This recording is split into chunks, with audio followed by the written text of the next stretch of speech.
Մենք վերադարձանք եւ արդեն մետաղավարում են մեր առաջին հյուրերը։ Օգոստոսի 2-ին Լորի մարզի Ուձուն գյուղում կմեկնարկի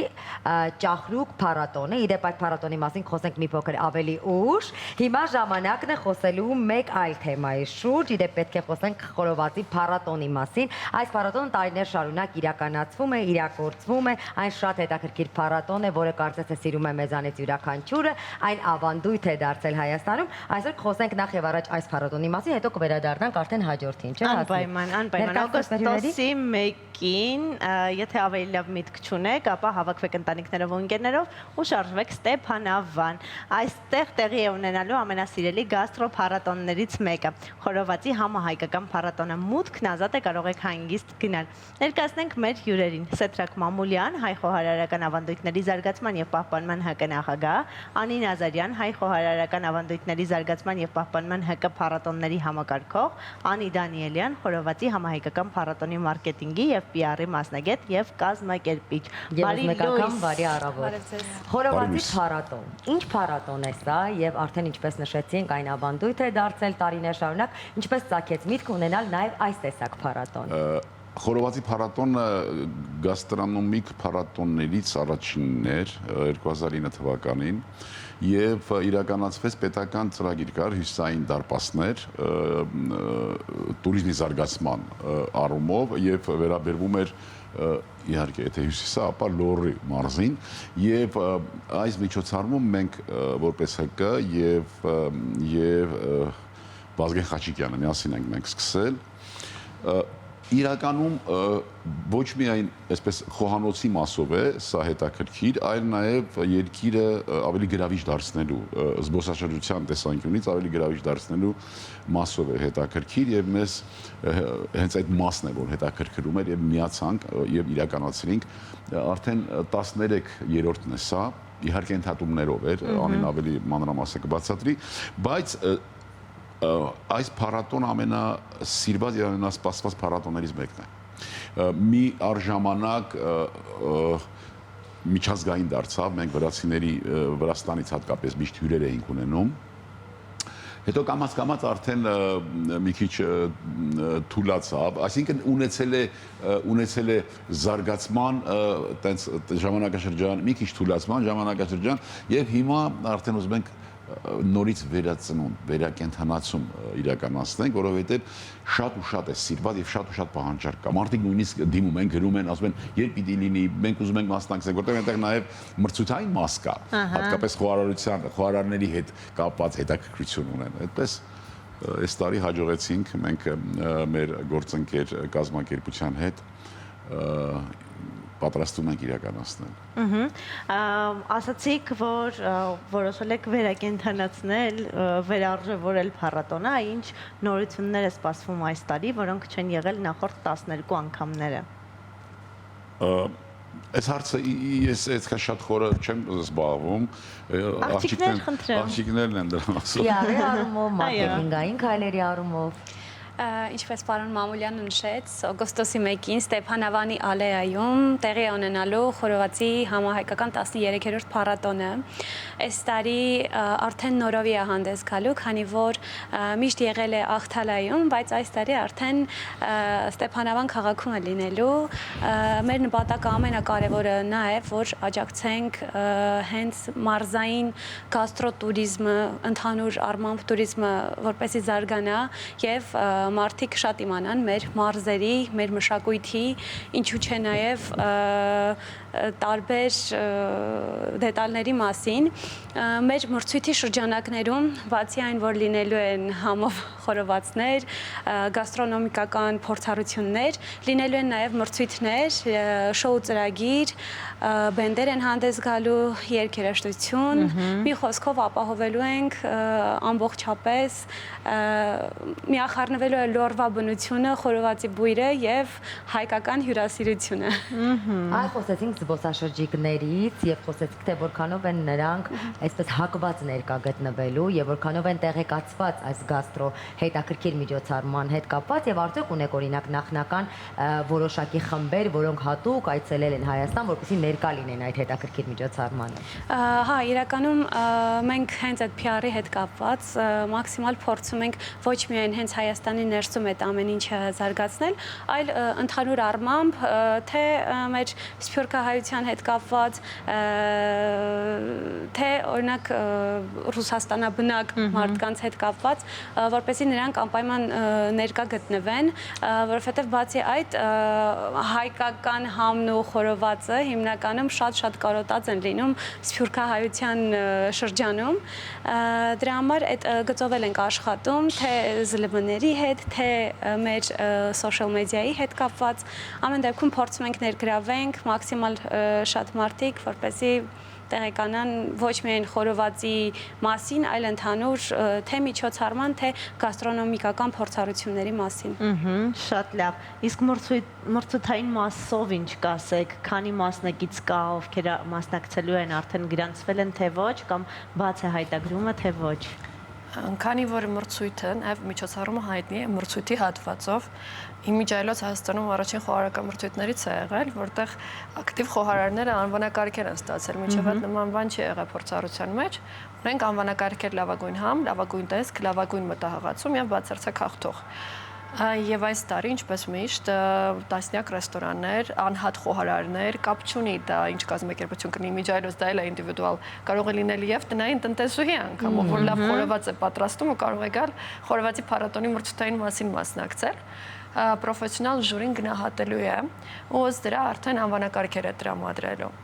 Ցանկացողները այս պահին ավելի քան 30 տաղավարներ են, ովքեր ցանկանում են հենց մրցութային մասում հանդես գալ։ Երբ խոսում ենք մրցույթների մասին, պարոն Մամուլյան, արդյոք կա խորովածի տարբեր տեսակներ եւ այսպես ասած բաղադրատոմսեր, որոնք որ նորովի են միգուցե այդ օրը ներկայացվում կամ նորատեսակ խորովածներ են պատրաստվում, որոնք նաեւ բացահայտում են դառնում հենց ձեզ համար։ Այո, անվանակարգերը ընտրված են այնպեսի անվանակարգեր են ընտրված, որոնք թույլ են տալիս նորարարություն իրականացնել։ Այսինքն, երբ որ ասում ենք լավագույն մտահղացում, սա նշանակում է նոր մտահղացում պիտի լինի։ Խոհարարությունը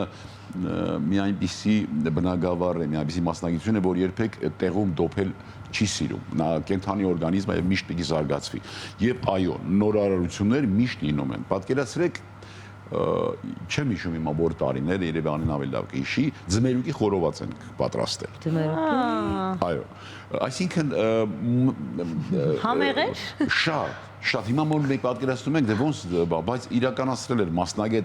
մասնագետը զբաղվել էր, հենց տեղեկացել էր խորովածի փառատոնի մասին, ինքը սկսել էր արդեն մտածել մի 2 ամիս, մտածել էր տարբերակներ, այս մշակումներ եւ այլն։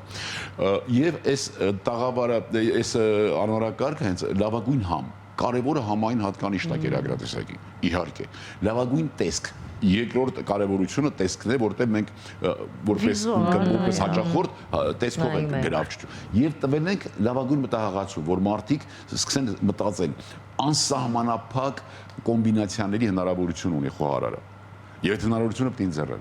Պարոն Մամուլյան, իսկ ձմերուկը մարինադ էր արել, հետո նոր խորովել, ինչ էր արել, բավականին հետաքրքիր։ Ես մանրամասն չեմ հիշում, հիշում եմ, որ ինքը կլոր կտրել էր բանով, այն պաղպաղակի նման, ու շշի վրա խորովել էր, բայց կարծեմ ինչ որ բան էր վրան քսել։ Եվ շատ ինքը լավագույն մտահղացման այդ տարի իմիջիայլոց տարիքով մարդ էր, դա մոտավորապես տենց մի 10-12 տարի առաջ էր եւ ինքը մտահղացման առումով շահեց ոսկի մեդալը։ Իսկ էլ ինչ հետաքրքիր նմանատիպ բաղադրատոմսեր են ներկայացրել խորովածի փառատոնին։ Երբ ասում ենք խորոված, առաջինը մեր մտքին գալիս է մսի խորոված, այո։ Դե մսի խորոված, բայց միսը ոնց են համեմում։ Ինչ մարինացման process, ինչ համադրություն համային, սրանք այդ այն ասպարեզն է, այն վիճակն է խոհարարի համար, որտեղ ինքը պիտի ցույց տա իր անհատական հմտությունները։ Եվ այստեղ դրա հենց դրա կռիվն է գնում։ Եվ ժյուրի անդամները արդեն հիմա մենք սկզբից տեսեք, սկզբից 10 բալանոցով էինք մենք գնահատում եւ 10 բալանոց չբավարար էր, որովհետեւ շատ տարբեր համեր կար։ Հիմա արդեն 100 բալից իջնում են։ Այսինքն այնքան բաներ կա, մանրուքներ կա, որ իրանք 100 բալից իջնում են, որ կարողանան գոնե ինչ որ մի բան այպես տարբերություն դնել։ Պարոն Մամուլյան, ներողություն, իսկ ովքեր են ժյուրիի կազմում եւ դժվար չէ գնահատելը, որովհետեւ ամեն մարդ ունի իր քիմքի համը, այսպես ասած, եւ ամեն մարդ մարդու համար համեղ լինելը տարբեր զգացողություններ է։ Անմնակարգի մասը արդեն հուշում է, թե ինչ պիտի գնահատեն։ Մենք սա էլ ժյուրիները դրանք ստանդարտացված եւ սերտիֆիկացված ներողություն սերտիֆիկացված մարդիկ են եւ ժյուրին մասնագիտությունն է սա նույնպես շատ կարեւոր հանգամանք է որ մենք ունենանք միջազգային սերտիֆիկացված ժյուրիներ որովհետեւ իրանք պարտադիր պիտի մասնակցեն նաեւ տարբեր միջազգային մրցումների եւ մենք ունենք հիմա երիտասարդ ժյուրի անդամներ, որոնք ունեն սերտիֆիկատ միջազգային 4-5 հոգի, մեր կազմակերպության հայ խոհարարական ավանդույթների զարգացման պահպանող հասարակական կազմակերպության երիտասարդ խոհարարներն են դրանք։ Եվ մենք այդ ասպարեզը նույնպես, եթե դու միջազգային մրցումների ես մասնակցում, եթե չունես ժյուրի անդամ, այնտեղ ակնկալել ինչ-որ հաջողություն շատ դժվար է։ Պարզ է ինչի մասին է խոսքը։ Որովհետև այնուամենայնիվ դա սուբյեկտիվ երևույթ է գնահատելը։ Եվ եթե դու անդամ չունես այնտեղ, դու ակնկալիքդ նվազագույնի է հասնում։ Պարոն Մամուլյան, երբ խոսենք ընդհանուր խորովածի մասին, ամբողջ աշխարհը կարծես ունի խորովածներ, տեսականի, մեկին է բարբիկյու է, մյուսին է էսպես ավելի ստեյքային է եւ այլն։ Որն է հայկական խորովածի ամենակարևոր առանձնահատկությունը։ Նախ իհարկե բաց կրակի վրա խորովելը եւ համեմունքների առատությունը, այսինքն չոր կանաչիների եւ հատկապես արդեն ընդգծված խոզի համար առանձնացած չոր կանաչի տավարի համար եւ այլն եւ այլն։ Առանձնահատկությունները ոչ միայն համեմունքում հետ են իհարկե նաեւ բնամթերքի որակի։ Բնամթերքի ոնց ենք ասում ենք Դիլիջանի խոզի միսը այլ է, չգիտեմ, Սիսիանի գառի միսը։ Մենք մեր առաջ խնդիր ենք դրել նաև այդ մսատեսակները բրենդավորել, այսինքն ցույց տալ, որ այո, Սիսիանի գառը շատ համով է։ Եվ տարբերությունը դրա մեջ նույնպես կիրառվում է եւ զգացվում է։ Խոսեցիք, որ այդ օրը լինելու են նաև բենդեր, երգեր, պարեր, մրցույթների մասին խոսենք, հասկանանք, թե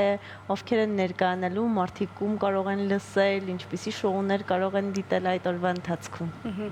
Դա թողենք մի փոքր գաղտնիք ու ինտրիգ։ 2-3 օրվա մեջ արդեն մենք կհրապարակենք, կներկայացնենք, թե որ խմբերն են լինելու, որ երգիչ-երգչուհիներն են լինելու։ Ամեն դեպքում վստահեցնում եմ, որ բոլորն էլ շատ սիրված են ու շատ սպասված են, հատկապես մարզերում։ Նաև ուզում եմ նշել, որ մեր միջոցառման ընկերն ու աջակիցը շատ շնորհակալություն զբոսաշրջության կոմիտեին, ովքեր նույնպես լավ աջակցում են, Ստեփանավանի քաղաքապետարանը նույնպես, ամեն դեպքում ցանկանում ենք մեր շնորհակալություն հայտնել իրենց, որ միշտ մեր կողքին են ու խրախուսում ու նպաստում են նման միջոցառումների զարգացմանը։ Եկեք եւս մեկ անգամ հիշեցնենք մեր հեռուստադիտողին, որ օրը որ ժամին է տեղի ունենալու միջոցառումը, եւ ես վստահ եմ, որ շատերը անգամ Երևանից այսպես կարող են գալ, մասնակցել եւ մասնակիցը դառնալ այս հիանալի միջոցառմանը։ Սովորաբար այս տեսակ միջոցառումներին նաեւ, եթե չեմ սխալվում, լինում է տրանսպորտի աջակցություն, որ մարդկանց մի փոքր ավելի հեշտ լինի ճանապարհը։ Եթե կա, կարող ենք շատ ավելի մանրամասն ներկայացնել։ Շատ լավ։ Խորովածի համահայկական փառատոնը տեղի է ունենալու օգոստոսի 1-ին Ստեփանավանի ալեայում ժամը 12-ից սկսված։ Մենք բնականաբար ունենալու ենք տրանսֆեր, ավելի մանրամասն թե որտեղից որ ժամին, թող հետևեն մեզ, մեր էջին, այնտեղ բոլոր մանրամասներն ու նորությունները միանգամից կիմանան։ Շատ լավ, շնորհակալություն, վստահ եմ, որ հրաշալի օր է լինելու օգոստոսի 1-ին համեղ խորովածի բույրով, պատկերացնում ես ինչպիսի բույր է տարածված լինելու ամբողջ Ստեփանավանով, մեկ կարծում եմ։ Մի խոսքով վստահ եմ, որ եթե դեռ պլաններ չունեք, դուք արդեն ֆիքսեցիք, որ օգոստոսի 1-ին կարող եք լինել Ստեփանավանում եւ մասնակցել խորովածի փառատոնին։ Շնորհակալություն մեր հյուրերին զրույցի համար, իսկ մենք անցնենք առաջ ու լսենք երաժշտություն Շանթի եթերում։